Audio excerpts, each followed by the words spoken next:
कर्मभूमि उपन्यास का अध्ययन कर रहे हैं। कर्मभूमि उपन्यास में से विश्वविद्यालय परीक्षा में नए पाठ्यक्रम के अनुसार उपन्यास में स्वाधीनता मुक्ति और महत्व को लेकर प्रश्न आने वाला है। उसी प्रश्न को लेकर आज हम आप सबके समक्ष उपस्थित हुए हैं। हम यह जानेंगे कि कर्मभूमि उपन्यास में स्वाधीनता किस रूप में आ रही है, किसकी मुक्ति की बात कही गई है और पूरे उपन्यास का महत्व क्या है।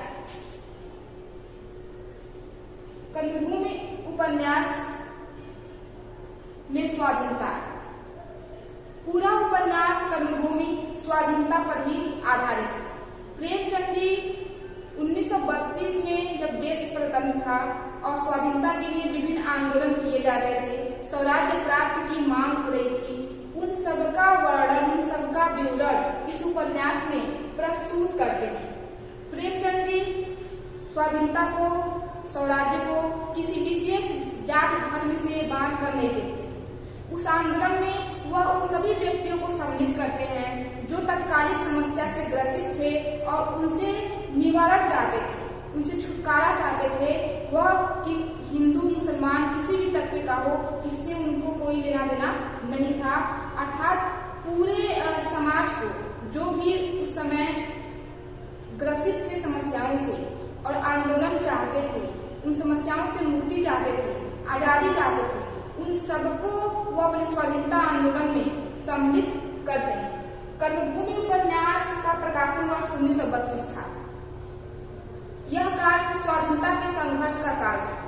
गांधी जी के नेतृत्व में अनेक आंदोलन चलाए जा रहे थे और जनता किसी न किसी रूप में उस आंदोलन में अपने योगदान दे रही थी। इसके अतिरिक्त जो विद्यार्थी वर्ग थे उनको भी प्रेरित किया जा रहा था कि अपनी पढ़ाई छोड़कर सर्वप्रथम अपनी आजादी के लिए लड़ें, अपनी आजादी को प्राप्त करें, अपने हक को प्राप्त करें। तदुपरांत वह कोई भी कार्य करें, जिसको प्रेमचंद जी ने दिखाया अमरकांत के माध्यम से। अमरकांत बीच में अपनी पढ़ाई छोड़ देता है स्वराज्य के लिए, देश के लिए, समाज सुधार के लिए। सलीम के माध्यम से सलीम अपनी नौकरी छोड़ देता है और अंततः वह भी राष्ट्र आंदोलन में हिस्सा ले लेता है। लगान की मार से जनता त्रस्त थी, किसानों का शोषण हो रहा था, इन सारी आर्थिक मंदी का दौर था। इन सारी स्थितियों से प्रेमचंद जी कर्मभूमि उपन्यास के माध्यम से पाठक को, हमें और आपको परिचित कराना चाहते हैं। गांधी जी के नेतृत्व में उस समय स्वाधीनता को लेकर जो भी कार्य किए जा रहे थे, क्योंकि प्रेमचंद जी पर गांधी जी का प्रभाव रहा है। प्रेमचंद युग अर्थात गांधी युग, गांधी जी के आंदोलन को वह अपने उपन्यास में बहुत चित्रित करते हैं, बस नमक आंदोलन को छोड़ के। नमक आंदोलन के अतिरिक्त 1932 से पहले 30-31 में जो भी वातावरण थे, उन सबको प्रेमचंद जी अपने उपन्यास में दिखाए हैं। गांधी जी के नेतृत्व में जो अछूतोद्धार की समस्या थी और उसे दूर करने के जो प्रयास किए जा रहे थे, उसको भी शांति कुमार के माध्यम से वह दिखाते हैं। शांति कुमार अछूतों को मंदिर में प्रवेश के लिए आंदोलन करते हैं और जनता को संबोधित करते हुए कहते हैं कि तुम तन मन से सबकी सेवा करते हो, लेकिन तुम अछूत हो। तुम्हारे ही ऊपर समाज खड़ा है, लेकिन तुम गुलाम हो। तुम्हें मंदिर में प्रवेश करने नहीं दिया जाता और यह सिवा इस अभागे देश के कहीं और नहीं हो सकता है। और अंततः दलितों से पूछते हैं कि क्या तुम इसी तरह से पतित और दलित बने रहना चाहते हो, अर्थात तुम इसके लिए कोई प्रयास नहीं करोगे, इसी तरह से जीवन अपना व्यतीत करते जाओगे। ऐसे कथनों के माध्यम से प्रेमचंद जी बताते हैं कि उस समय स्वाधीनता के लिए क्या क्या किया जा रहा था, कैसे लोगों को प्रेरित किया जाता था, कैसे लोगों को संगठित किया जाता था और कैसे लोगों को समझाया जाता था कि हमें अपने हक को प्राप्त करना है। क्योंकि अगर कोई एक नेतृत्व करता न होता, कोई लोगों को इस तरह से जागरूक न करता, तो शायद स्वाधीनता की प्राप्ति न हुई होती। इस तरह से स्वाधीनता एक व्यापक रूप में, एक विशाल रूप में कर्मभूमि में दिखाई देता है। गांधी जी के समय में जो आंदोलन थे, जो प्रयास हो रहे थे, उसका हुबहू चित्रण कर्मभूमि में दिखाई देता है। इसके अतिरिक्त स्वाधीनता के साथ साथ, स्वराज्य के साथ साथ सुराज की मांग भी प्रेमचंद करते हैं। सुराज अर्थात हमको बस यही नहीं प्राप्त करना कि हम आजाद हो जाएं, हमको अपना राज्य मिल जाए, सुराज चाहिए, हमें सुंदर राज चाहिए, ऐसा राज जिसमें सब शांत पूर्वक अपना जीवन व्यतीत करते हुए दिखाई दे, जिसमें सब आनंदित हों और कोई भी किसी को समस्या न हो। कर्मभूमि उपन्यास में मुक्ति, किसकी मुक्ति की बात प्रेमचंद जी करते हैं? कौन उसमें बंधन में था, कौन नियंत्रण में था और किसको मुक्ति चाहिए, इसको आइए हम देखते हैं। तो अंग्रेजों से मुक्ति, सबसे पहले तो अंग्रेजों से मुक्ति थी, क्योंकि 1932 में देश स्वतंत्र था, अंग्रेजों का शासन था और सबसे अधिक यातना यही देते थे, सबसे अधिक बर्बरता इन्हीं की व्याप्ति थी। तो सबसे पहले मुक्ति प्रेमचंद जी अंग्रेजों से दिखाते हैं, क्योंकि अंग्रेज अधिक शोषण करते थे, जिसकी शिकार मुन्नी हुई। मुन्नी के माध्यम से अंग्रेजों के जो व्यवहार थे, दुर्व्यवहार थे, उसको प्रेमचंद जी दिखा रहे हैं कि मुन्नी अंग्रेजों के शोषण का शिकार होती है और उसी के कारण उसका जीवन, उसका परिवार तहस नहस हो जाता है। अछूतों की मुक्ति, अछूतों की समस्या भयावह थी, दयनीय थी। उनको सबसे बड़ी बात तो उनको मंदिर में प्रवेश की अनुमति न थी। ऐसी मान्यता थी कि इनके प्रवेश करने से देवता अपवित्र होंगे। इस भ्रांति को दूर करना था, अछूतों को उनसे मुक्त करना था, उनको वो अधिकार दिलाने थे जो शांति कुमार के माध्यम से प्रेमचंद जी दिखाए हैं। कि शांति कुमार उनको संबोधित करते हैं और कहते हैं कि क्या तुम इसी तरह से दलित और पतित बने रहना चाहते हो, अर्थात तुमको आगे आना पड़ेगा, अपने हक के लिए तुम्हें लड़ना पड़ेगा। जो सुखदा और शांति कुमार के माध्यम से प्रेमचंद जी दिखाते हैं, दोनों आंदोलन करते हैं, हड़ताल करते हैं और अंततः अछूतों को मुक्त करते हैं, उन्हें मंदिर में प्रवेश की अनुमति दिला देते हैं। नारियों की मुक्ति, नारियां जो पुरुषों के वर्चस्व का शिकार थी, पुरुषों के अधीन रहती थी, पूरा जीवन उन्हीं को समर्पित था नारियों का, वो चाहे जैसे चाहे उनका उपयोग करते थे।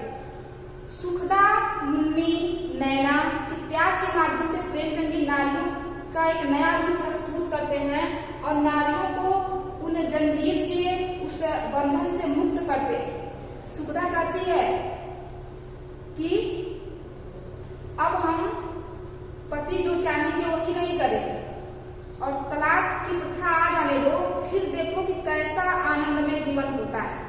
अब सुखदा के माध्यम से प्रेमचंद जी का एक हलवाना क्या है कि तलाक की प्रथा आ जाने दो, फिर देखो कि जीवन कितना आनंदमय होता है। अर्थात कितना बंधन था, कितनी शोषण की शिकार थी नारियां कि उन्हें इंतजार है कि तलाक की प्रथा आ जाए, कि हम इन पुरुषों के वर्चस्व से, इनके नियंत्रण से, इनके शोषण से हम मुक्त हो जाएं। तो नारियों की मुक्ति की भी बात प्रेमचंद जी दिखाए हैं कर्मभूमि उपन्यास में। और पहले तो वह नारी को बंधन में दिखाते हैं, लेकिन जैसे जैसे अंत होगा और नारी की मुक्ति को भी दिखाते हैं। जमींदारों से किसानों की मुक्ति, किसान जो त्रस्त थे लगान से, उपज कम लगान अधिक, और वह भी किसी भी हाल में उसे आपको भरना है। जमींदारों का घनघोर शोषण, इसके अतिरिक्त धर्म के नाम पर ठगी, धर्म के नाम पर किसानों से चढ़ावा चढ़ाने के लिए कहा जाता था और उनको ठगने का काम होता था।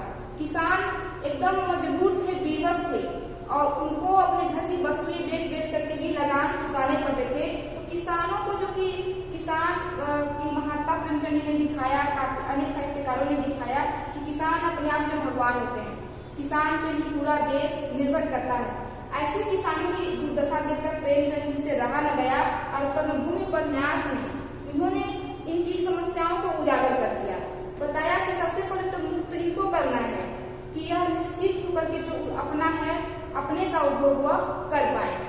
लगान से मुक्ति, लगान की बहुत बड़ी समस्या व्याप्त है, जैसा कि अभी तुरंत किसान से संबंधित लगान ही होगा।